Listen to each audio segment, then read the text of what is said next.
Quelle expérience peut-on faire pour savoir si le lait chauffe plus vite que l'eau?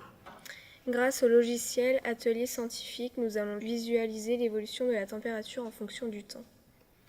La sonde est paramétrée pour des mesures comprises entre -20°C et 120°C. Nous allons comparer deux modes de chauffage, la bouilloire et le chauffe-ballon. Nous mettons 250 ml d'eau dans la bouilloire et dans le chauffe-ballon, puis nous regardons l'évolution de la température en fonction du temps.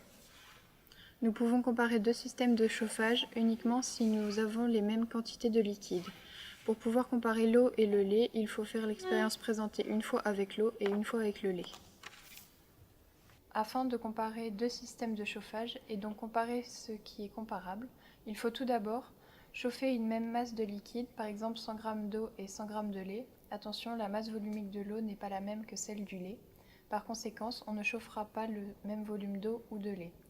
Chauffer dans les mêmes récipients. Il faut aussi chauffer l'eau et le lait avec des appareils électriques identiques.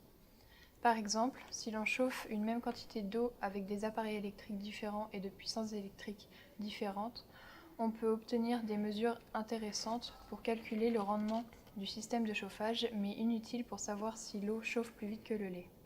En conclusion, comparer les utilisations d'une bouilloire et d'un chauffe-ballon pour savoir qui du lait ou de l'eau chauffe plus vite n'a aucun sens. Pour comparer si l'eau chauffe plus vite que le lait, nous devons respecter les trois paramètres suivants. Une même masse d'eau et de lait, des chauffe-biberons électriques strictement identiques, enlever la température d'une même valeur. Les résultats sont les suivants.